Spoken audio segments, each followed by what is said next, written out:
Hello students, welcome to Garima's physics classes. बिना time waste किए हम हमारा टॉपिक जो है उसको स्टार्ट करते हैं। वो है आज का ग्रेजुएशन का टॉपिक एक्सरे स्पेक्ट्रम। ठीक है, तो एक्सरे स्पेक्ट्रम को पढ़ने से पहले हम ये देखेंगे कि एक्सरे रेडिएशन क्या होती है, उसकी डेफिनेशन क्या है। तो एक्सरे स्पेक्ट्रम हम जो बात कर रहे हैं उसमें स्पेक्ट्रम जो होता है वो इलेक्ट्रोमैग्नेटिक रेडिएशन जो होती है उनका एक रेंज है पूरा यहाँ पे।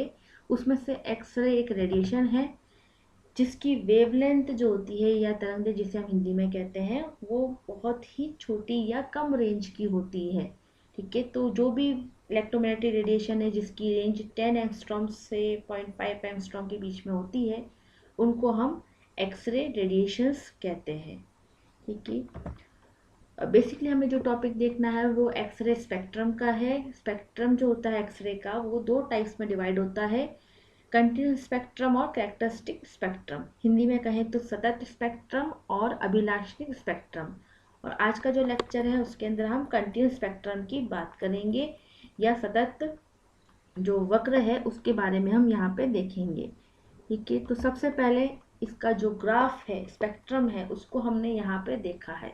ठीक है, तो सबसे पहले एक्सरे जो कंटिन्यूस एक्सरे था उसका जो स्टडी फर्स्ट बार जो किया गया है वो 1915 में 1915 के अंदर लूना हंट के दो साइंटिस्ट थे उनके द्वारा किया गया है। ठीक है, तो उसके अंदर जो ग्राफ आपको दिख रहा है उसी ग्राफ को हमको यहाँ पे स्टडी करना है, पढ़ना है। तो जो ग्राफ दिखाई दे रहा है उसी को हम यहाँ पे एक्सप्लेन करने की कोशिश करेंगे। तो सबसे पहले आप यहाँ पे देखिएगा कि ये ग्राफ जो है वो किसके बीच में दिया गया है। ये ग्राफ दिया गया है इंटेंसिटी और वेवलेंथ के बीच पे एट सर्टेन अप्लाइड पोटेंशियल। ठीक है, तो कोई पर्टिकुलर पोटेंशियल आप ले रहे हैं जिसके ऊपर आपने ये इंटेंसिटी और वेवलेंथ के बीच का ग्राफ देखा है। हिंदी में कहे तो तीव्रता और तरंगदैर्घ्य के बीच में ये आप वक्र देख रहे हैं, जो भी आपने वोल्टा उसके ऊपर दे रखी होगी उसके अकॉर्डिंग। ठीक है, तो क्योंकि यहाँ पे आपको ये ग्राफ दिख रहा है कंटिन्यूअस है, ठीक है, लगातार है, इसलिए इसको कंटिन्यूअस एक्सरे स्पेक्ट्रम कह रहे हैं। एक ग्राफ से भी वही चीज़ शो होती है, सेकंड में थर्ड में भी वही चीज़ शो हो रही है, बट हमने तीन यहाँ पे ग्राफ इसलिए शो किए हैं ताकि कुछ पॉइंट्स जो पर्टिकुलर पॉइंट्स हैं हम वो उसको स्टडी कर सके। ठीक है, कि अगर आप वोल्टेज अलग अलग अप्लाई करते हैं तो उससे क्या फ़र्क पड़ रहा है, इसके लिए हमने यहाँ पे तीन अलग अलग वेरिएशन लिए हैं। तो पहली चीज़, पहला पॉइंट कि इंटेंसिटी और वेवलेंथ के बीच में ये ग्राफ है। सेकेंड पॉइंट आता है हमारा यहाँ पे कि जैसे जैसे आप वेवलेंथ को बढ़ाते हैं, ठीक है, तरंगे को बढ़ा रहे हैं, तो इंटेंसिटी क्या होती है, बढ़ती है पहले, फिर मैक्सिमम होती है और फिर डिक्रीज हो जाती है। ठीक है, ये सभी ग्राफ के अंदर आपको दिख रहा है। ठीक है, ये हमारा सेकेंड पॉइंट है। थर्ड पॉइंट है कि जैसे जैसे आप अप्लाइड वोल्टेज बढ़ाएंगे, इंक्रीज करेंगे, ठीक है, तो आपकी जो मैक्सिमम इंटेंसिटी वैल्यू है वो इंक्रीज हो जाती है। मतलब पहले आपकी मैक्सिमम इंटेंसिटी यहाँ थी, फिर यहाँ आ गई, फिर यहाँ आ गई, तो आपने जैसे जैसे अप्लाइड वोल्टेज बढ़ाया आपकी मैक्सिमम इंटेंसिटी की वैल्यू भी क्या हो गई है, बढ़ गई है।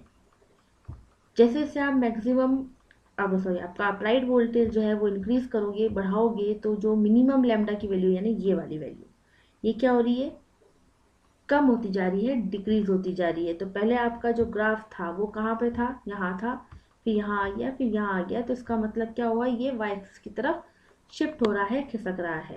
ठीक है, तो जैसे जैसे आपकी अप्लाइड पोटेंशियल की वैल्यू बढ़ती है आपका जो ग्राफ है वो वाई एक्सिस की तरफ खिसक जाता है, शिफ्ट हो जाता है। इसका मतलब इसकी पेनिट्रेटिंग पावर जो है वो बढ़ती जा रही है, इंक्रीज हो रही है। ठीक है, यानी विभेदन क्षमता ज़्यादा हो रही है जैसे जैसे आप पोटेंशियल इंक्रीज कर रहे हैं। ठीक है, तो इसका मतलब विभेदन क्षमता बढ़ जाती है।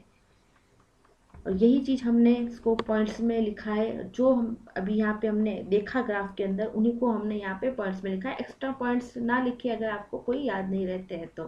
ठीक है, जो समझ में आए हैं ग्राफ के अंदर पॉइंट्स उन्हीं को लिखने की कोशिश करें। ये हमने हिंदी में भी एक्सप्लेन किया है, इसी को पॉइंट्स को लिखा है फिर से। और ये जो ग्राफ अभी आपने देखा उससे एक लॉ निकली है यहाँ पे जो हम डूना हंट लॉ के नाम से जानते हैं, क्योंकि उन्हीं दो साइंटिस्ट ने इस ग्राफ को स्टडी किया तो उन्हीं के नाम से एक लॉ यहाँ पे दी गई है, जो ग्राफ के अकॉर्डिंग कहती है कि जैसे जैसे आपके लैम्डा मिनिमम की वैल्यू जो है वो इन्वर्सली प्रोपोर्शनल है आपकी किसके, वोल्टेज की। जैसे जैसे आपका वोल्टेज इंक्रीज हो रहा है वैसे वैसे लैम्डा मिनिमम क्या होता है, कम होता जाता है, डिक्रीज होता जाता है, तो इसका मतलब लैम्डा मिनिमम की वैल्यू जो है वो वोल्टेज के इन्वर्सली प्रोपोर्शनल होगी, हिंदी में कहें तो व्युत्क्रमानुपाती होगी। और लैम्डा यानी वेवलेंथ, वेवलेंथ का उसका जस्ट ऑपोजिट होता है फ्रिक्वेंसी।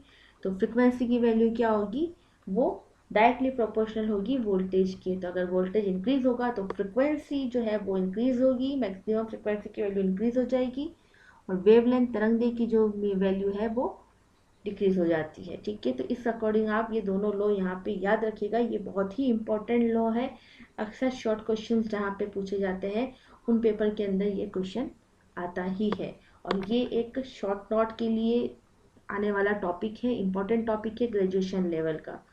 ठीक है, तो ये शॉर्ट नोट में आ सकता है आपके, या बड़े टॉपिक्स जो होते हैं उनके अंदर पूरा कंटिन्यूस स्पेक्ट्रम पूछा जाता है। ठीक है, तो आज के लिए फ़िलहाल इतना ही। अगर आपको टॉपिक समझ में आया हो तो आगे बताइएगा, और नेक्स्ट वीडियो के लिए आप इसी चैनल से जुड़े रहें। Thanks for watching this.